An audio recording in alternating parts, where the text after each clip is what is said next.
Speaker, the Speaker-elect Mike Johnson from the state of Louisiana.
The House will come to order.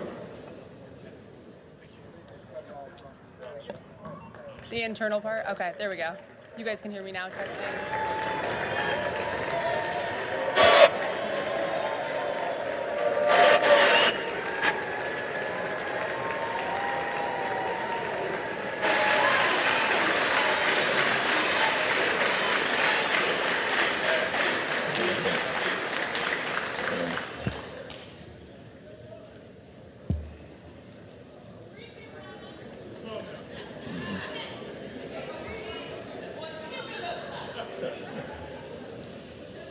Speaker Mike Johnson, Speaker Emerita Nancy Pelosi, Whip Clark, Chairman Aguilar, all of my colleagues in government on both sides of the aisle, it's an honor and a privilege to once again stand before you as House Democratic leader.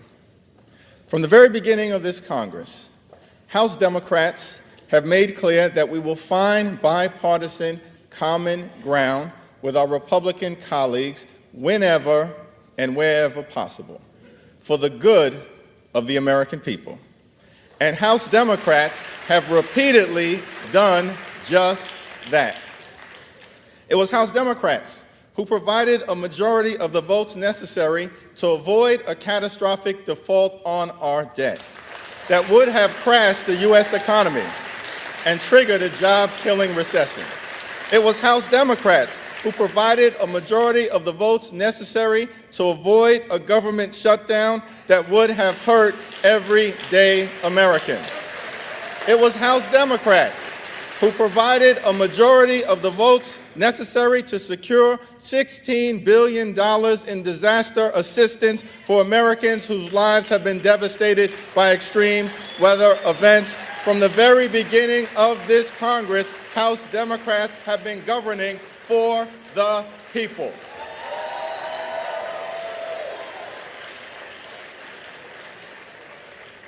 We continue to look forward to finding bipartisan common ground whenever and wherever possible. House Democrats will continue to partner with President Biden and Senate Democrats to put people over politics. House Democrats will continue to fight for lower costs, better paying jobs, safer communities, and to build an economy from the middle out and the bottom up and not the top down.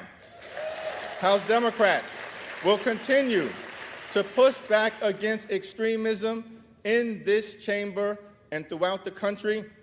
House Democrats will continue to protect Social Security, protect Medicare, protect Medicaid, protect our children, protect our climate, protect low-income families, protect working families, protect the middle class, protect organized labor, protect the LGBTQ community, protect our veterans, protect older Americans, protect the Affordable Care Act, protect the right to vote, protect the peaceful transfer of power, protect our democracy, and protect a woman's freedom to make her own reproductive health care decisions.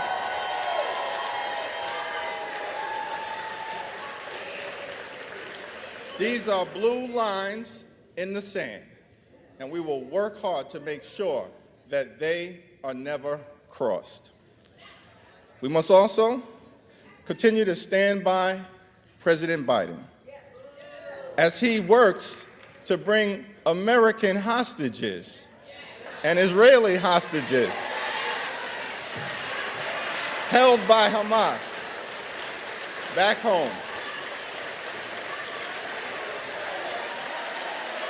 American hostages and Israeli hostages and international hostages back home.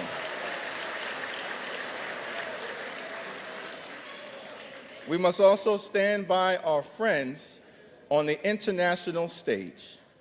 And we have no better friend in the Middle East than the State of Israel.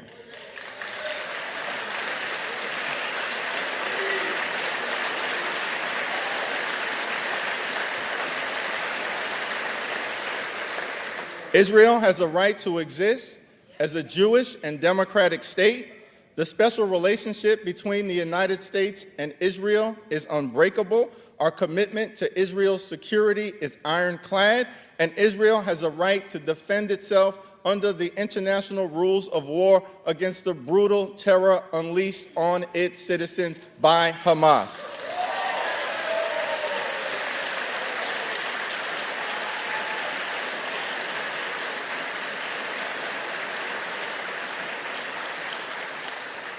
Our ironclad commitment to Israel's security and the effort to defeat Hamas is not inconsistent with the goal of achieving a lasting and just peace between Israel and the Palestinian people. In many ways,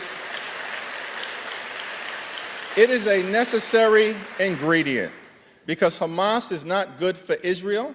Hamas is not good for America. Hamas is not good for the free world. Hamas is not good for the democratic aspirations of the Palestinian people.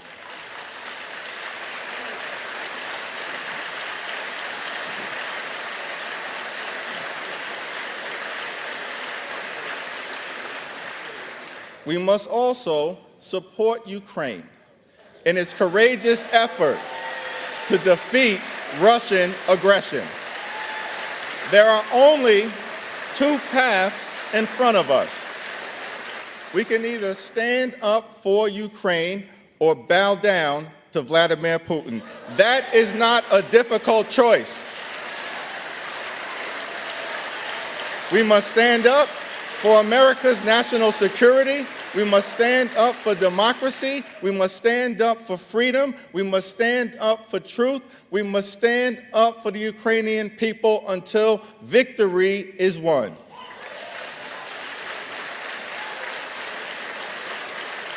It is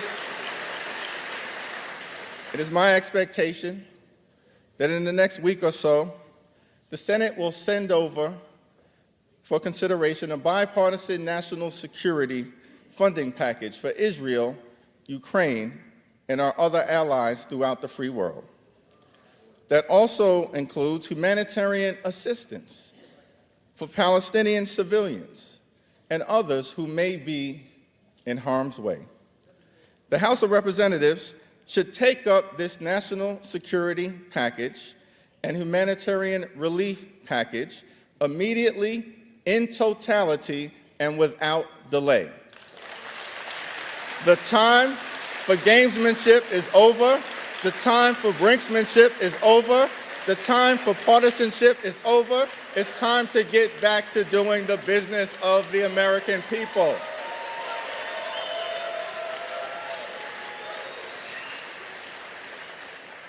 Let me conclude. Let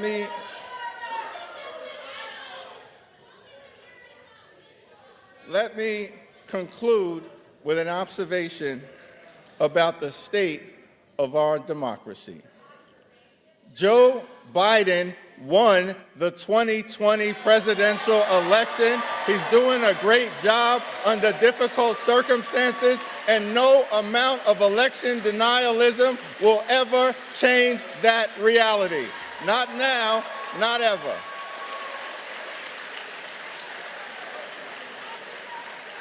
Throughout the years, presidents from Ronald Reagan to Barack Obama, Dwight Eisenhower to Lyndon Baines Johnson, have spoken to this chamber and urged us to put aside partisan politics for the good of the American people. President Lincoln spoke to this Congress on December 1st, 1862, in the middle of the Civil War, and noted that we in this institution had the power and bore the responsibility to save the Union. The stakes were high. As articulated by President Lincoln, we could either nobly save or meanly lose America as we know it, the last best hope on earth. This is a turbulent time in the American journey, and we have but one charge to keep during this moment of great fragility. Our union must be sustained. Our union must be strengthened.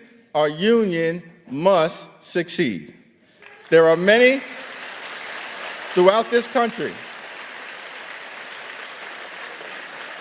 who are understandably alarmed at the turbulence of the moment, at the chaos, the dysfunction, and the extremism that has been unleashed in this chamber from the very beginning of this Congress. But this too shall pass. Our country has often confronted adversity, and the good news is we always find a way to make it to the other side. We faced adversity in the 1860s, in the middle of the Civil War, when the country was literally tearing itself apart. We faced adversity in October of 1929, when the stock market collapsed, plunging us into a Great Depression.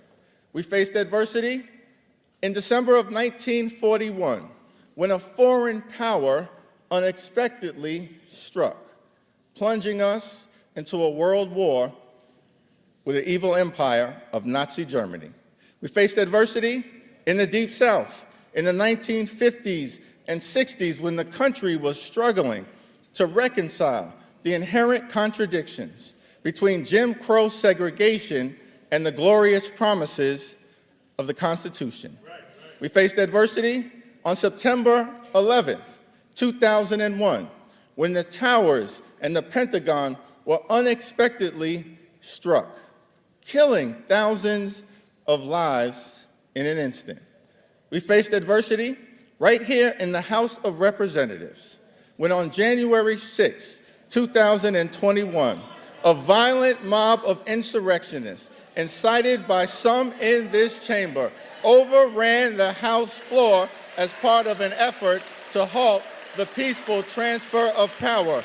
Every time we faced adversity, the good news here in America is that we always overcome.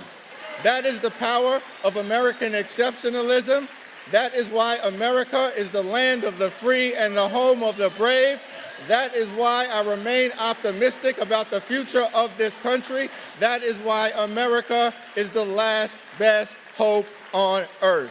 God bless you. God bless the House of Representatives. God bless the United States of America.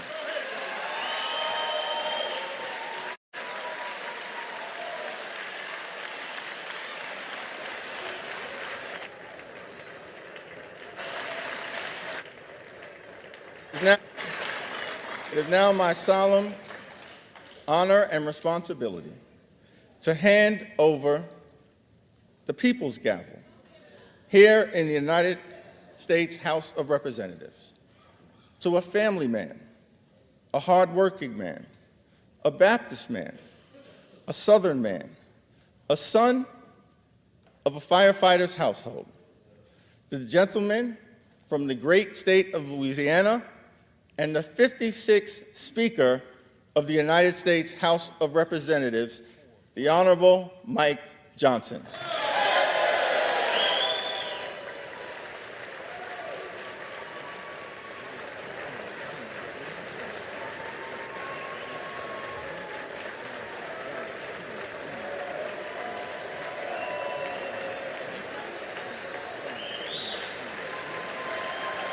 Thank you.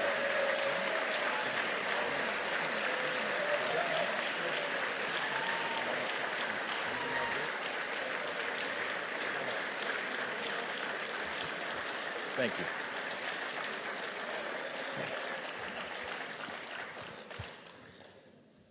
Thank you all. First, a few words of gratitude. I want to thank Leader Jeffries. I do look forward to working with you on behalf of the American people. I know we see things from very different points of view, but I know that in your heart you love and care about this country and you want to do what's right. And so we're going to find common ground there, all right?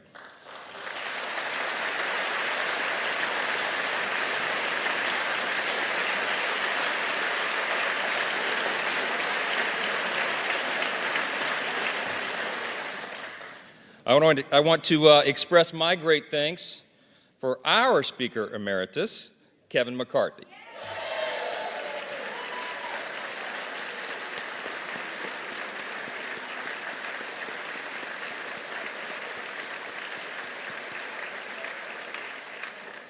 Kevin has dedicated over 2 decades of his life to selfless public service, 16 of those years in this House. And you would be hard-pressed to find anybody who loves this institution more or has contributed more to it. He is the reason we're in this majority today.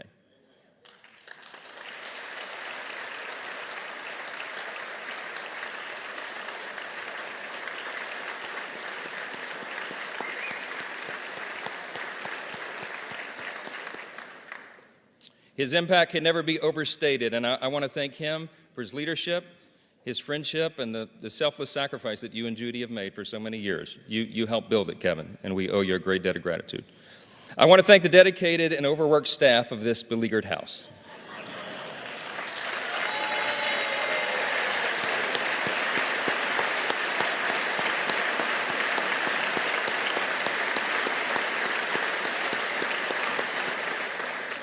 They accept praise so stoically. But Miss Susan Cole, our House reading clerk, and yes.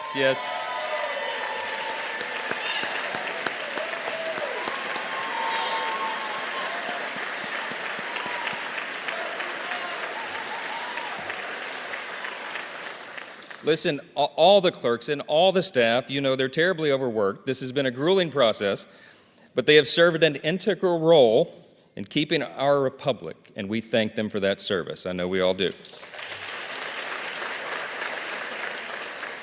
I want to thank my dedicated wife of almost 25 years, Kelly.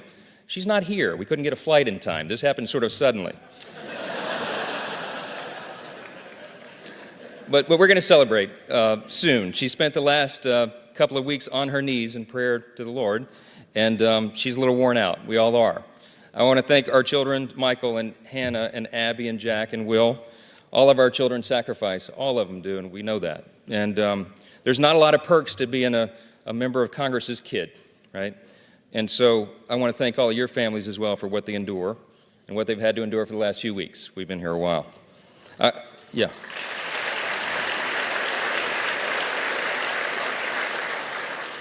I want to thank my faithful mother, Jeannie Johnson, who bore me at the age of 17.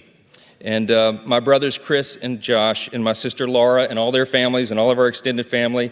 In Louisiana, family's a big deal, and we got a bunch of them. I especially want to thank all the extraordinary people of the great state of Louisiana. We have never had a Speaker of the House hail from our state, and so they've been lifting us up. I thank the people of Louisiana for the opportunity to serve you in Congress, and I'm humbled by your continuous support. We will make you proud. To my colleagues, I want to thank you all for the trust that you have instilled in me to lead us in this historic and unprecedented moment that we're in. The challenge before us is great, but the time for action is now, and I will not let you down.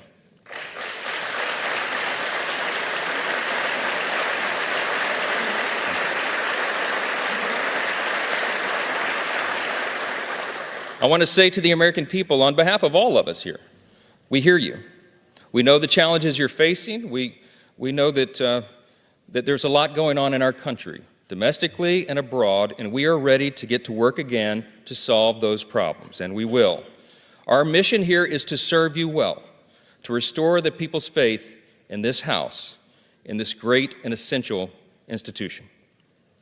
My dad, it was mentioned, my dad was a firefighter. He was an assistant chief in the fire department in my hometown of Shreveport, Louisiana, a little town in northwest Louisiana. On September 17, 1984, when I was 12 years old, he was critically burned and permanently disabled in the line of duty. All I ever wanted to be when I grew up was the chief of the fire department in Shreveport. But after the explosion on that fateful day, he nearly died, and it was a long road back, and it's changed all of our life trajectories. I'm the oldest of 4 kids, and my dad, he lived with pain all the rest of his life for decades more, and I lost my dad to cancer 3 days before I got elected to Congress, 3 days. And he wanted to be there at my election night so badly. I'm the first college graduate in my family. This was a big deal to him. And so it was several weeks after that. It was early 2017. It was my freshman term, and it fell to me to be in the rostrum one night to serve here as Speaker Pro Tem. I thought that was a big deal until I figured out that's what you do for freshmen late at night.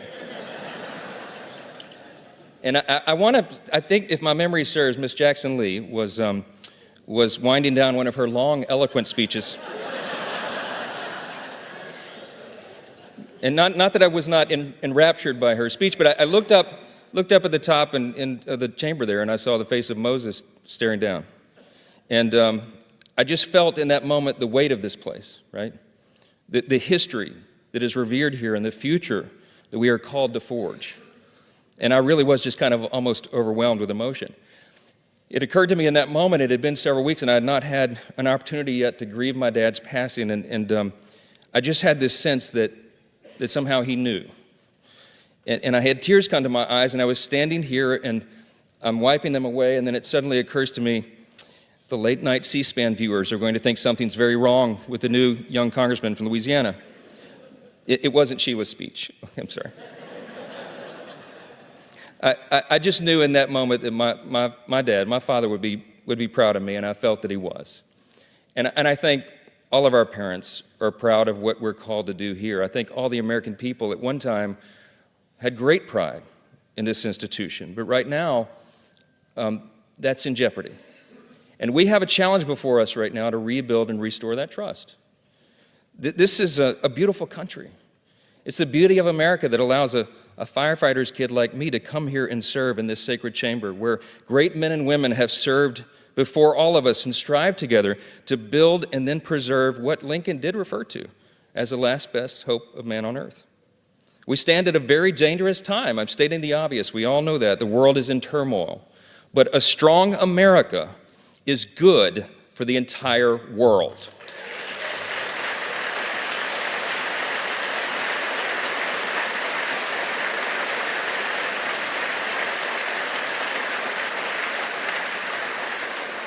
We are the beacon of freedom, and we must preserve this grand experiment in self-governance. It still is. We're only 247 years into this grand experiment. We don't know how long it will last, but we do know that the founders told us to take good care of it. I want to tell all my colleagues here what I told the Republicans in that room last night. I don't believe there are any coincidences in a matter like this. I believe that Scripture, the Bible, is very clear that God is the one that raises up those in authority. He raised up each of you, all of us. And I believe that God has ordained and allowed each one of us to be brought here for this specific moment in this time. This is my belief. I believe that each one of us has a huge responsibility today to use the gifts that God has given us to serve the extraordinary people of this great country, and they deserve it, and to ensure that our republic remains standing as the great beacon of light and hope and freedom in a world that desperately needs it.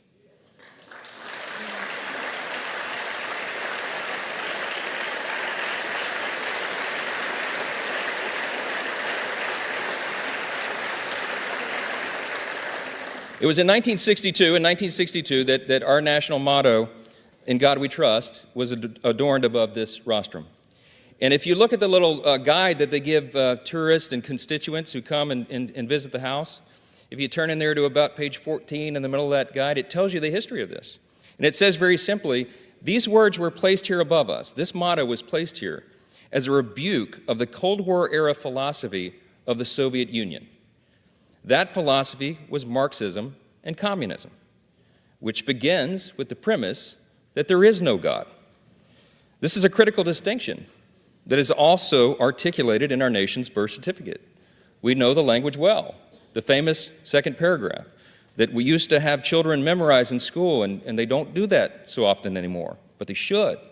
G.K. Chesterton was the famous British philosopher and statesman, and he said one time, "America is the only nation in the world that is founded upon a creed." And he said it's listed with almost theological lucidity in the Declaration of Independence. What is our creed? We hold these truths to be self-evident, that all men are created equal, not born equal, created equal. And they are endowed by the same inalienable rights, life, liberty, pursuit of happiness. That is the creed that has animated our nation since its founding, that has made us the great nation that we are. And we're in a time of extraordinary crisis right now. And the world needs us to be strong. They need us to remember our creed and our admonition.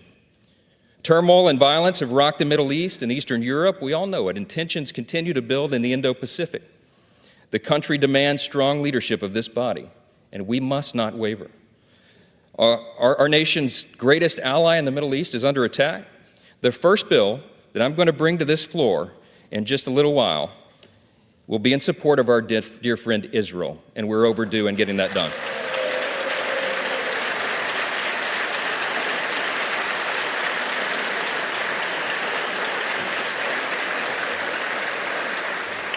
We're going to show not only Israel, but the entire world that the barbarism of Hamas that we have all seen play out on our television screens is wretched and wrong, and we are going to stand for the good in that conflict.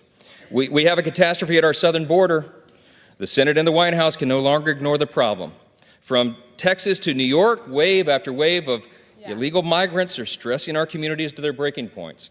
We know that our streets are being flooded with fentanyl, and all of our communities, children, and even adults are dying from it. The status quo is unacceptable. Inaction is unacceptable, and we must come together and address the broken border. We have to do it.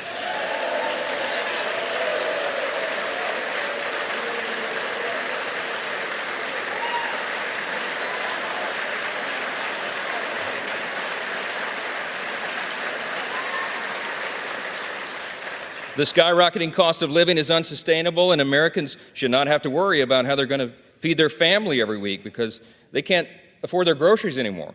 Everybody in this room should think about this. Here's the stats. Prices have increased over 17% in the last 2 years. Credit card interest rates are at the highest level in nearly 3 decades, and mortgage rates are now at a peak we haven't seen since 2001. We have to bring relief to the American people by reining in federal spending and bringing down inflation.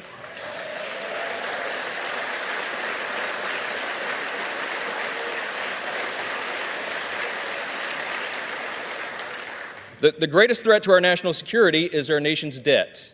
And while we've been sitting in this room, that's right, the debt has crossed almost $33.6 trillion.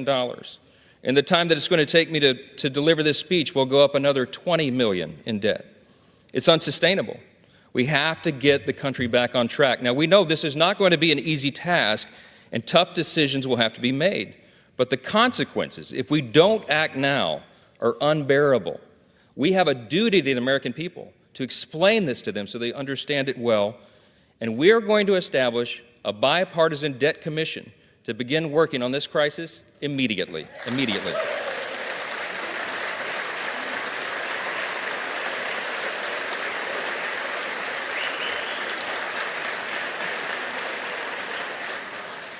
We all know that we also live in a time of bitter partisanship. It was noted, and it's been on display here today, right? When our people are losing their faith in government, when they're losing sight of the principles that made us the greatest nation in the history of the world, I think we got to be mindful of that. We're going to fight. We're going to fight vigorously over our core principles because they're at odds a lot of times now in this modern era. We have to sacrifice sometimes our preferences because that's what's necessary in a legislative body. But we will defend our core principles to the end. In his farewell address, thank you. In his farewell address, President Reagan explained the secret of his rapport with people. And I like to paraphrase his explanation all the time. He said, you know, they call me the great communicator, but I really wasn't that. He said, I was just communicating great things. And they're the same great things that have guided our nation since its founding. What are those great things? I call them the 7 core principles of American conservatism, but let me concede to you all, I think it's really quintessentially the core principles of our nation. I boil them down to individual freedom, limited government, the rule of law, peace through strength, fiscal responsibility, free markets, and human dignity. Those are the foundations that made us the extraordinary nation that we are. And you and I today are the stewards of those principles, the things that have made us the freest, most powerful, most successful nation in the history of the world, the things that have made us truly exceptional. In this time of great crisis, it is our duty to work together, as previous generations of great leaders have, to face these great challenges and solve these great problems. I will conclude with this. The job of the Speaker of the House is to serve the whole body, and I will. But I've made a commitment to my colleagues here that this Speaker's office is going to be known for decentralizing the power here.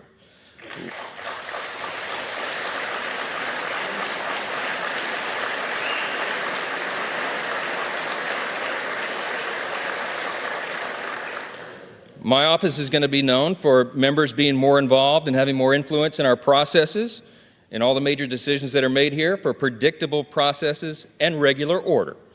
We owe that to the people. That's right. And I want to make this commitment to you, to my colleagues here and on the other side of the aisle as well. My office is going to be known for trust and transparency and accountability, for good stewardship of the people's treasure, for the honesty and integrity that is incumbent upon us, all of us, here in the people's house. Our system of government is not a perfect system. It's got a lot of challenges, but it is still the best one in the world, and we have an opportunity to preserve it.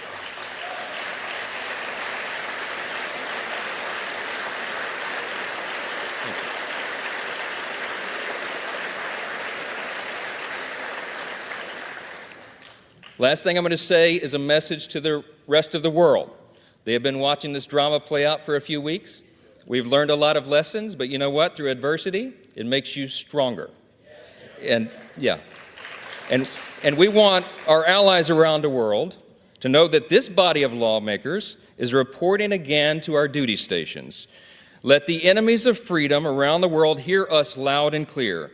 The People's House is back in business.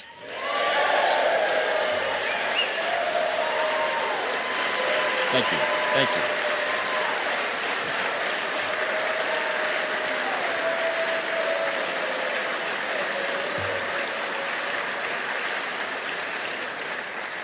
We will do our duty here. We will serve you well.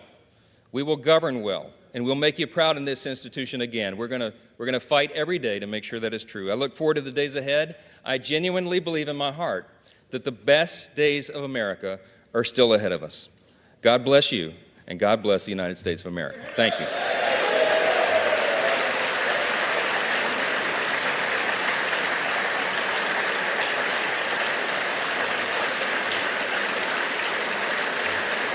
Thank you.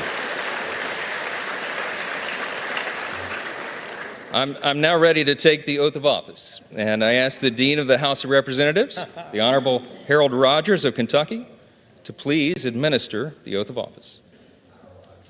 Mr. Speaker Designee, congratulations on your election. Thank you, sir. When our founding fathers chose a bold, new, and innovative new self-rule government, it was met by deep skepticism by the world's monarchs. They said self-rule is only a dream. Our founders said they're right. It's the American dream. Amen.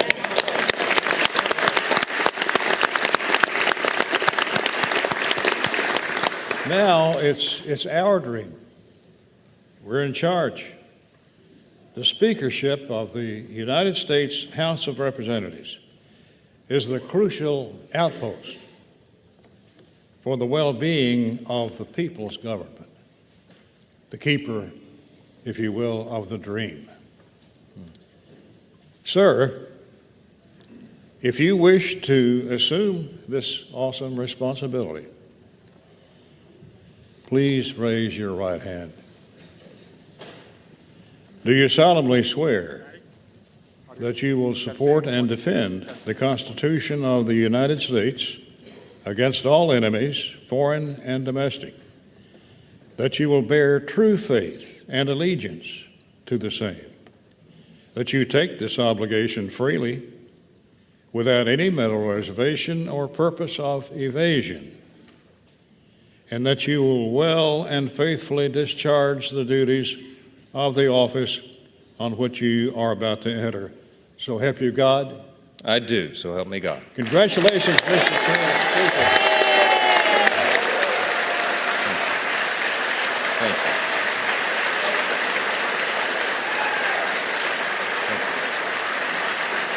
Good for me.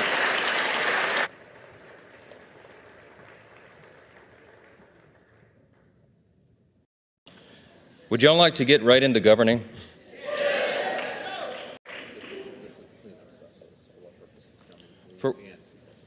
For what purpose does the gentleman from Louisiana seek recognition? Mr. Speaker, that is a nice ring to it, by the way. Mr. Speaker, I offer a privilege resolution to notify the Senate of the election of Mike Johnson as Speaker of the House of Representatives and ask for its immediate consideration. The clerk will report the resolution. House Resolution 810. Resolved that a message be sent to the Senate to inform that body that Mike Johnson, a representative from the state of Louisiana, has been elected Speaker of the House of Representatives. Without objection, the resolution is agreed to, and the motion to consider is laid on the table. For what purpose does the gentleman from Louisiana seek recognition? Mr. Speaker, to notify President Biden of the election of Mike Johnson as Speaker of the House, I offer a privilege resolution and ask for its immediate consideration. The clerk will report the resolution. House Resolution 811. Resolved that the clerk be instructed to inform the President of the United States that the House of Representatives has elected Mike Johnson, a representative from the state of Louisiana, Speaker of the House of Representatives. Without objection, the resolution is agreed to, and the motion to reconsider is laid on the table. Thank you. All right. The chair would take this occasion to note that the Speaker's announced policies with respect to particular aspects of the legislative process placed in the record on January 9, 2023 will continue in effect for the remainder of the 118th Congress. The chair announces that the Speaker has delivered to the clerk a letter dated October 25th, 2023, listing members in the order in which each shall act as Speaker pro tempore under Clause 8B3 of Rule 1. The Chair lays before the House a communication. The Honorable, the Speaker, House of Representatives. I hereby designate Representative Steve Scalise to exercise any authority regarding assembly, reassembly, convening, or reconvening of the House pursuant to House Concurrent Resolution 1, Clause 12 of Rule 1, and any concurrent resolution of the concurrent Congress as may contemplate my designation of members to exercise similar authority. In the event of the death or inability of that designee, the alternate members of the House listed in the letter bearing this date that I have placed with the clerk are designated in turn for the same purpose. Signed sincerely, Mike Johnson, Speaker. The Chair lays before the House a communication. The Honorable Kevin F. McCumber, Clerk of the House, Washington, D.C.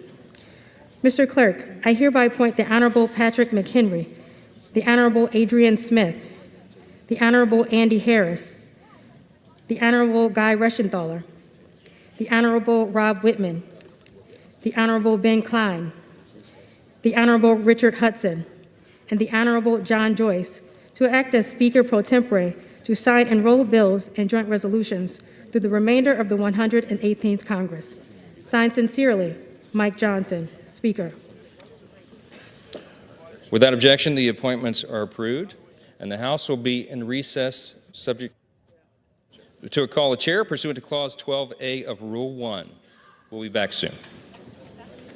Nothing. Yep. There we go.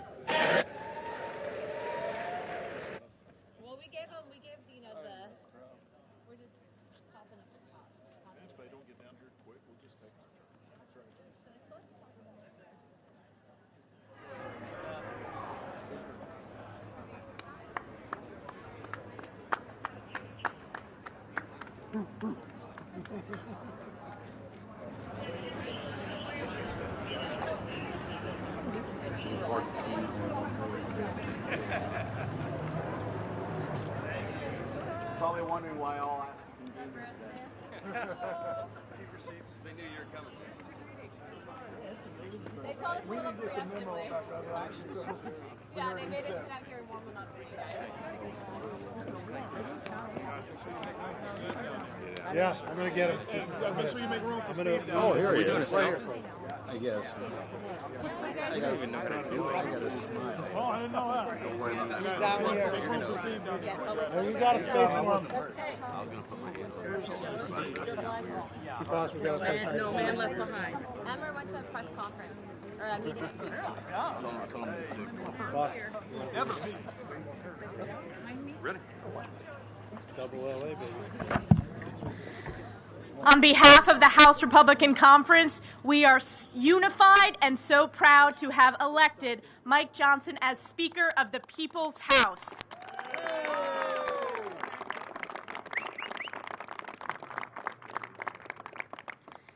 As many of you heard and the American people heard, I meant every word that I said on the House floor. I've had the opportunity to work with Mike Johnson as Vice Chair, and I was so humbled and honored to nominate him.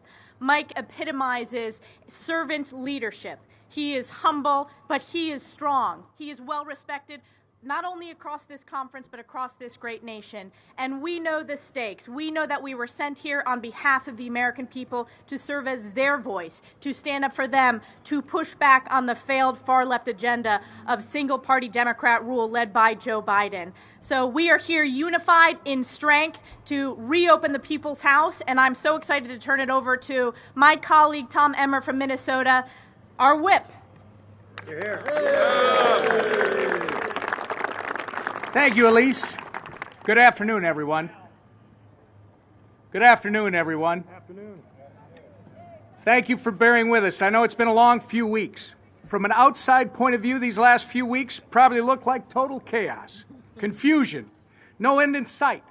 But from my perspective, this is one of the greatest experiences in the recent history of our republic. While speakers' races for the last 100 years have been conducted behind closed doors, filled with political promises and tyrannical threats against anyone who would not fall in line. The speaker's races under our House Republican majority have been open, honest, transparent, and a true display of what democracy looks like in action. It took a while for us to get here, but our conference has shown that we achieved tremendous success when we worked together as a team. And I couldn't be more proud to be part of this team with our new Speaker of the House, Mike Johnson, leading the way. Mike is a strong man of faith, a constitutional conservative, and a fierce fighter for a Republican common sense agenda. He has been a leading force on the Judiciary Committee, where he has defended Americans' individual liberties while fighting back against the Democrats' radical agenda and the Biden family's culture of corruption. He has been an important leader in our conference for nearly 3 years as vice chairman. And as Speaker, I know Mike will keep our majority united as we continue to deliver on the commitments we've made to our constituents. We've had some challenging times around here these last few weeks, but our country has endured challenging times before. And I have zero doubt that we will again. Not only will we survive, we're going to come out stronger and better because of it. And the American people can be rest assured that with Speaker Mike Johnson at the helm, our House Republican majority will keep fighting to unapologetically stand with Israel, rein in Washington's reckless spending, secure our border, and force the Biden White House and Schumer Senate along with us as we govern. If these last few weeks have proven anything, it's that we will never stop fighting. We will never give up. And I firmly believe that with House Republicans now united and ready to get back to work, as our new Speaker-elect said, our best days lie ahead. And with that, I'm going to introduce the other legend from Louisiana, our Majority Leader, Steve Scalise. Thank you, Whip. Well, this is a great day. This is a day that's been coming for a long time. You know, if you think about what's happened these last 3 weeks, while a lot of people outside of Washington talk about dysfunction, this great group of men and women behind me have been talking about how to fix what's broken in Washington. And hasn't that discussion been coming for way too long? That's what this last 3 weeks has been about. That's what we have been struggling through. That's what we've been working towards, and we resolved it today by electing Mike Johnson as our next speaker. And what Mike laid out was a vision. It wasn't just core principles that he talked about today on the House floor so eloquently, but a vision for how we get not just the House back operating, but how we get Washington working better, how we fix this broken institution, and how symbolic. Mike talked in the House chamber about the symbolism of the House chamber, Moses, in God we trust, right above the Speaker's rostrum. So many other symbols, Washington, Lafayette, the history of some of the great battles, passing the 13th Amendment in that chamber. But if you look up at this Capitol dome that serves as a beacon to so many, not just here in America, but all around the world, interestingly, the last 3 weeks, the Statue of Freedom was covered in scaffolding. Just like we have been doing construction to fix this broken institution, how symbolic that the scaffolding is now coming down as we elected a new speaker to fix this institution that's had problems for decades, that needed to be addressed and went ignored for way too long. I have seen this man in action since I was a state representative. For those people that don't know Mike Johnson, maybe they're looking to Google, maybe they're looking to other places. But those of us who have known Mike Johnson for a long time, and I've known him maybe longer than most, I've seen a commitment, a self-service commitment to things bigger than himself, going back to my days in the State House and when he came to Congress. Those same principles followed him. His belief, his faith that drives him so deeply that some actually mock him for. Those are the principles that make this country so great. Those are the principles that cause people who believe in freedom all around the world to look up at that Statue of Freedom as a beacon of hope for all around the world. And what Mike Johnson is going to do for us and our country, getting us back on track. We are just getting started, but people are going to come to know and love what he represents because he fights for things bigger than himself and people who have been ignored for way too long. It is my great privilege to introduce the 45th Speaker of the House, my dear friend, Mike Johnson, the Speaker.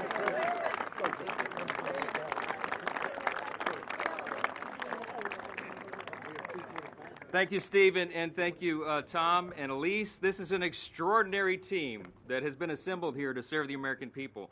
Steve Scalise represents so much in our home state of Louisiana. One of the things he truly represents is perseverance and hope. And as he was talking here just a moment ago, I was reminded of the scripture that says suffering produces perseverance, perseverance produces character, and character produces hope. What we need in this country is more hope. The people have lost their faith in our institutions. Their faith is at an all-time low. And one of the reasons they've lost it is because the Congress, over the years, has not delivered for the American people well enough. We're in the majority right now. We've gone through a little bit of suffering. We've gone through a little bit of character building. And you know what it's produced? More strength, more perseverance, and a lot of hope. And that's what we're about to deliver to the American people. We're going to speak with clarity and conviction and consistency to the American people. We're going to tell them what we're for, what agenda we are pursuing, and why it is best for every American, why it will give them more liberty, opportunity, and security. We're going to speak to that clearly. We're going to act consistently, and we're going to exhibit two things here, trust and teamwork. And this group will deliver for the American people. I said it in the chamber, and I will say it here.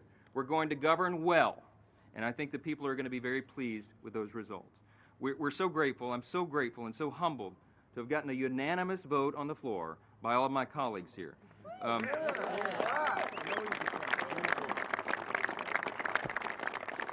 We went through a lot to get here, but we are ready to govern, and that will begin right away. You've all heard me talk a lot today, and I'm not going to belabor the point because the sun is bright and it's too warm for the fall.